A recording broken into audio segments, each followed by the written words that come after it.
नमस्कार मित्रांनो, आपलं पुन्हा एकदा स्वागत आहे टार्गेट द एम या यूट्यूब चॅनलवर. तर काल आपण प्लास्टिक्स, ग्लास, स्टील हे सगळं बघितलेलं आहे आणि आज आपण फायबर एन्फोर्स्ड पॉलिमर, पेंट्स आणि ह्याच्यानंतर कन्स्ट्रक्शन मटेरियल चालू करणार आहे किंवा बिल्डिंग कन्स्ट्रक्शन जी काय ती चालू करणार आहे. तर FRP म्हणजे काय? Fibre enforced polymer. It is A composed of fibers and matrix. Fiber provides stiffness and strength. Matrix protects and transfers load between fibers. Fibre reinforce पॉलिमरचे बेसिकली दोन मटेरियलपासून बनलेलं असतं. एक आहे फायबर्स आणि दुसरं आहे मॅट्रिक्स. फायबरचं एक्झाम्पल काय काय? कार्बन फायबर, ग्लास आणि मॅट्रिक्स काय? Polyester, epoxy, ester etcetera. आणि मॅट्रिक्स मेनली स्टिफनेस आणि स्ट्रेंथ प्रोव्हाइड करतो. फायबर. आणि मॅट्रिक्स जी आहे ती लोडला ट्रान्सफर करतो फायबर्सच्या मध्ये. FRP जी आहे ती अनाइसोट्रोपिक आहे, high strength in direction of fibre. FRP does not exhibit yielding, no chemical attack, light in weight than steel, no thermal and electrical conductivity. तर ही FRP चे काही प्रॉपर्टीज आहेत. FRP rebar, fibre reinforced bar used in concrete. FRP rebar म्हणजे काय? Fibre रिन्फोर्स्ड बार्सला कॉन्क्रीटमध्ये use केला जातो, त्यालाच आपण FRP रिबार म्हणतो. पुढचा टॉपिक आहे आपला paints. Paint is a fluid paste prepared by dissolving a base into a vehicle along with a colouring pigment. Paint म्हणजे काय? बेसिकली ती एक फ्लुइड पेस्ट आहे. ती एक बेस आणि कलरिंग पिगमेंट मिळून बनवलेला असतो. तर पेंटमध्ये काही डेफिनेशन इम्पॉर्टंट ते आपल्याला बघावं लागेल. इम्पॉर्टंट त्याच्यामध्ये बेस, व्हेकल, पिगमेंट आणि सॉल्व्हेंट, वॉर्निश हे सगळे डेफिनेशन आपल्याला डायरेक्ट MCQ फॉर्ममध्ये विचारू शकतात. तर आपण बघूया. पहिला आहे base. It is A added in oil paint to hide surface to be painted. It is soil substance which is finely divided into paints. It adds opaque nature in a paint film. Example: white lead, red lead, iron oxide, aluminum powder, zinc powder.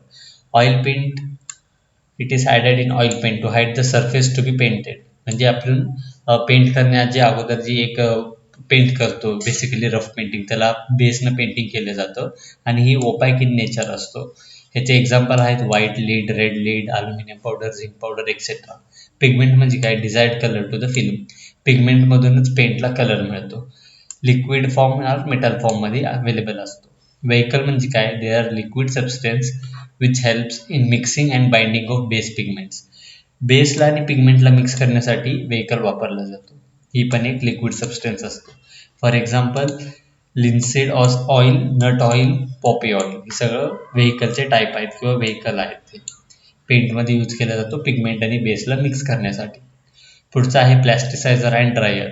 They are metallic compound which added in paint to accelerate the dry rate.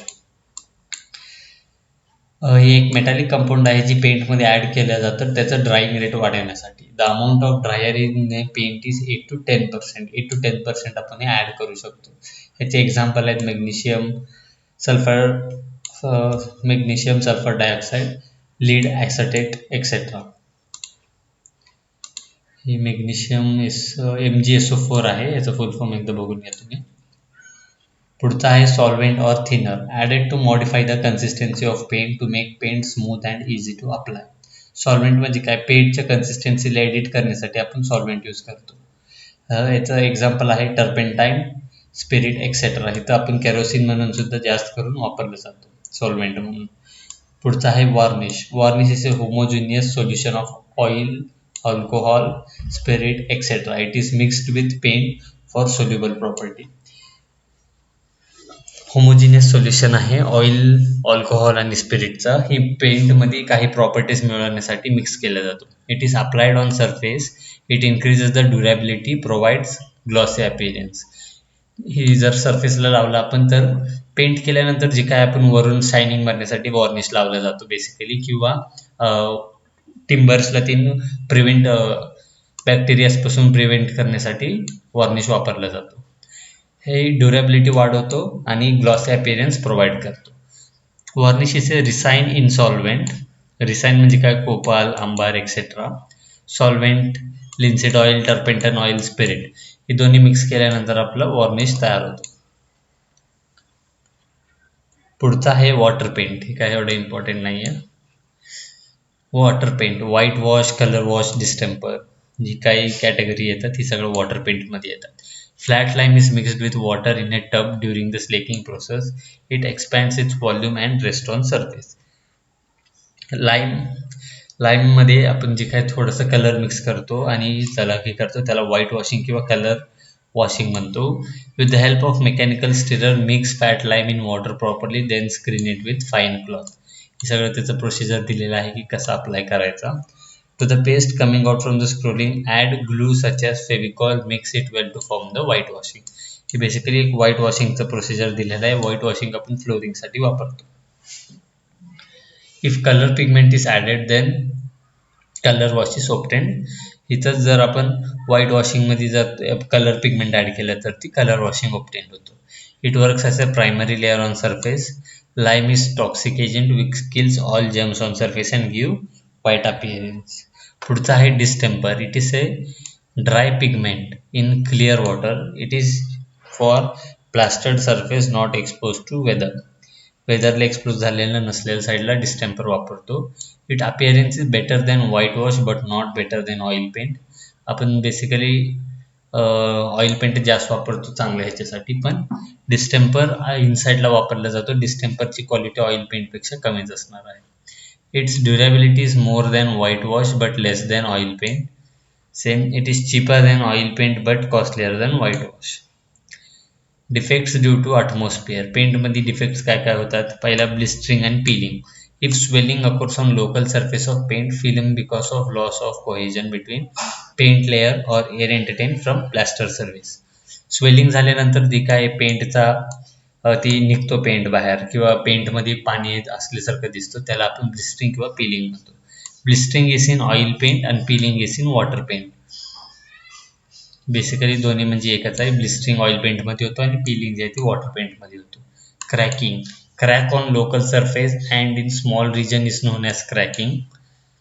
It is because of poor plaster और poor paint quality. जर quality चांगलं नसलं तर पेंटमध्ये जी crack येऊ शकतो small रिजनमध्ये असतो. पुढचा आहे flaking. Detachment of paint film from paint surface because of excess driers in paint or long term contact with moisture. Flaking, detachment of paint film from paint surface.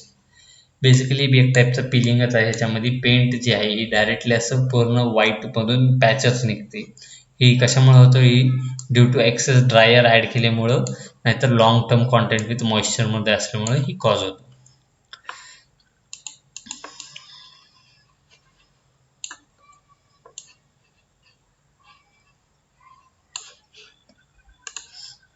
पुढचा आहे chalking. Paint converted into powder form because of long term moisture content or poor ingredient in paint. पुढचा आहे milky surface. Disappearing of actual colour from paint film after some time known as milky surface. It is because of sun content and poor quality of pigment or base. ह्याच्यामध्ये directly white कलरच पेंटच white कलरमध्ये convert होतो. ही basically excess sun contact किंवा poor quality of pigment वापरल्याने होतो. एक नोट आहे anti corrosive paint. Red, lead, zinc oxide, iron oxide mixes with turpentine oil. It is used in steel member surface, also use to prevent leakage in steel member. Anti corrosive पेंटचं example दिलेलं आहे आणि ही कुठं वापरला जातो हे आपल्याला दिलेलं आहे. तर इथं आपला बिल्डिंग मटेरियल जी काही सिलेबस आहे ही संपलेला आहे आणि कॉन्क्रीट टेक्नॉलॉजी ही सुद्धा आपलं पार्ट म्हाडामधलं कव्हर झालेलं आहे. आता आपलं फक्त बिल्डिंग कन्स्ट्रक्शन किंवा कन्स्ट्रक्शन मटेरियल म्हणून जे काय सब्जेक्ट आहे त्याचा पार्ट राहिलेला आहे. तर आपण ती चालू करून घेऊया. आज आपण स्टेअरकेस हे चालू करू. स्टेअरकेस तुम्ही बघितलंच असेल सगळीकडे असतोच बेसिकली. स्टेअरकेस मधले पार्ट्स बघून घेऊया. Step. It is a portion of stair which is compressed of thread and rise and permits ascending or descending transaction from one floor to another. Step म्हणजे तुम्हाला माहितीच आहे. स्टेअरकेसमध्ये जिथं तुम्ही त्याला राईज आणि ट्रेड असतो आणि जिथं आपण पाय ठेवतो त्याला आपण ट्रेड म्हणतो आणि जी काही इथं हाईट असते त्याची त्याला आपण राईज म्हणतो. आणि ह्याच्यावर आपण ट्रान्झॅक्शन करतो one floor to another. Thread म्हणजे काय? It is a top horizontal part of a step on which foot is placed. थ्रेडमध्ये आपण थ्रेड म्हणजे काय? जिथं आपण पाय ठेवतो स्टेप्सवर त्याला आपण थ्रेड म्हणतो. ह्याला आपण थ्रेड म्हणतो. इथं बेसिकली डायग्राम मध्ये तुम्हाला दिसत असेल, ह्या पार्टला आपण थ्रेड म्हणतो. रायझर म्हणजे काय? It is a vertical member between two threads. Riser provides a support to the threads. ही रायझर आहे. हे थ्रेडला सपोर्ट प्रोव्हाइड करतो आणि वर्टिकल मेंबर आहे.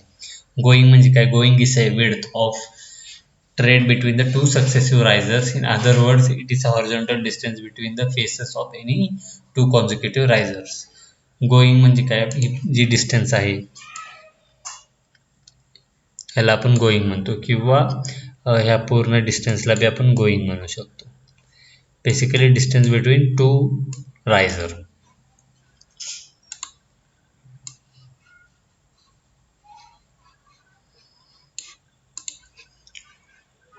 पुढचं आहे nosing. It is an outer projection edge of a thread.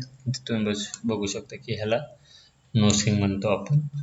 This is generally made round to give more pleasing appearance and make the staircase easy to negotiate.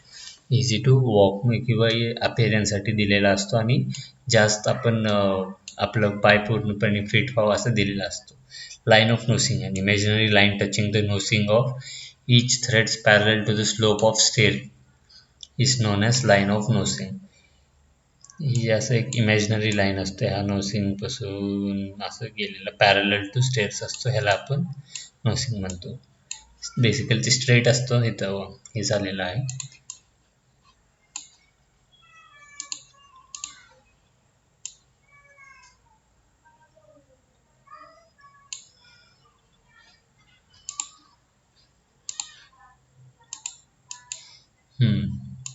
इथं आलं नाही तरी कळालं असेल की लाईन ऑफ नोसिंग म्हणजे काय. नंतर आहे flight. A continuous series of step without any break or landing is known as flight. ह्याला आपण फ्लाईट म्हणतो. इथून ते जिथंपर्यंत आपलं एंड असेल तिथंपर्यंत त्याला फ्लाईट म्हणतो. Landing. Landing is a platform provided between two flights. A landing x tends to full width of staircase known as half space landing, and landing extend into only half cross staircase is called quarter space landing. Landing काय? Basically दोन फ्लाईटमध्ये जे काही space provide केला जातो, space म्हणजे platform provide केला जातो, त्याला आपण फ्लाईट म्हणतो. जर आपण फुल विड्थ प्रोव्हाइड केला तर हे आपलं पूर्ण लँडिंग झालं. समजा आता आपण फक्त हाफ विड्थ प्रोव्हाइड केला तर त्याला हाफ आणि half width. Full width of staircase is known as half space landing. म्हणजे ही काय? ह्याला आपण हाफ स्पेस लँडिंग म्हणतो. आणि दोघांच्या मध्ये फक्त एकच विड्थ प्रोव्हाइड केला तर ह्याला आपण क्वार्टर स्पेस लँडिंग म्हणतो. स्ट्रिंगर और stringers. String is a sloping member which provide steps in a stair, supports the steps in a stair. हे बेसिकली वुडन ह्याच्यामध्ये असतो. इथं तुम्हाला नाही दिसत ते आता बेसिकली यूज बी होत नाही. स्ट्रिंजर. पुढचा आहे newel post. Is a vertical post placed at the top and bottom ends of the flights supporting the handrail. Naval post म्हणजे काय? ही जी लास्टला सपोर्ट प्रोव्हाइड केला जातो रेलिंगसाठी आणि तुम्हाला हात धरण्यासाठी, त्याला आपण नेवल पोस्ट म्हणतो. पुढचा आहे soffit. It is under side of the stair. ह्याला आपण सॉफिट म्हणतो. Spindle. It is a vertical member or feeling in between rails. हे जे आहेत ह्याला ब्लस्टर किंवा स्प्लिंडल म्हणतो आपण. पुढचं आहे कंबाईंड फ्रेमवर्क. जर ही पूर्ण फ्रेमवर्क कंबाईन असलं तर त्याला आपण बालसूट रेड म्हणतो. पुढचा आहे रेलिंग. फ्रेमवर्क और एन्क्लोजर सपोर्टिंग अ हँडरेल. हँडरेल म्हणजे काय? Protective bar placed at a convenient distance above the stair for support. हा फिगरमध्ये तुम्हाला कम्प्लिटली क्लिअर होईल की फ्लाईट काय, लँडिंग काय.